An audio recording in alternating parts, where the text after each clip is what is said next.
पाहणीच्या बरोबर तोपर्यंत आमच्या प्रशासकीय म्हणजे तहसीलदार असतील, MSEB असतील, या सगळ्यांनी एकत्र येऊन पंचनामे झालेले आहेत. किती मदत पाहिजे ह्या मदतीचा आकडाही ठरलेला आहे. MSEBच्या माध्यमातून मदत कार्य अतिशय जोमाने काम सुरू झालेलं आहे. मदत म्हणजे लोकांपर्यंत पोचलेली आहे.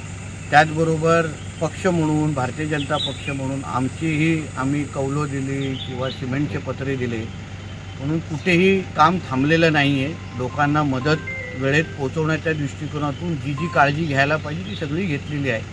आता महत्त्वाचा टप्पा म्हणजे राज्य सरकारकडून पुनर्वसन खात्याकडून जी अपेक्षित मदत आहे ती मदतीसाठी प्रस्ताव तहसीलदाराकडून कलेक्टरकडे गेलेला आहे आणि कलेक्टर राज्य सरकारपर्यंत पोहोचवणार आहे. आता जो पुढचा टप्पा आहे की बाबा यांना योग्य ती मदत जास्तीत जास्त मिळवण्याच्या दृष्टिकोनातून आम्ही पावलं उचलणार आहोत.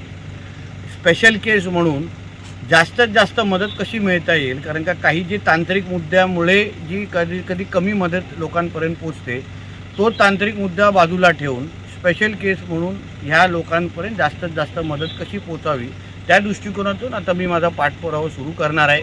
संबंधित मंत्री सन्मान्य अनिल पाटील जी आहेत किंवा आमचे पालकमंत्री रवी चव्हाण जी आहेत आणि उपमुख्यमंत्री आमचे देवेंद्र फडणवीस साहेब आहेत, या सगळ्यांशी चर्चा करून जास्तीत जास्त मदत आमच्या ह्या लोकांना कशी मिळवता येईल जेणेकरून हे परत आपलं आयुष्य सुरू करता येईल आणि त्यांचा परत सगळ्या गोष्टी रुळावर येता येईल त्या दृष्टिकोनातून आमची पावलं आम्ही टाकणार.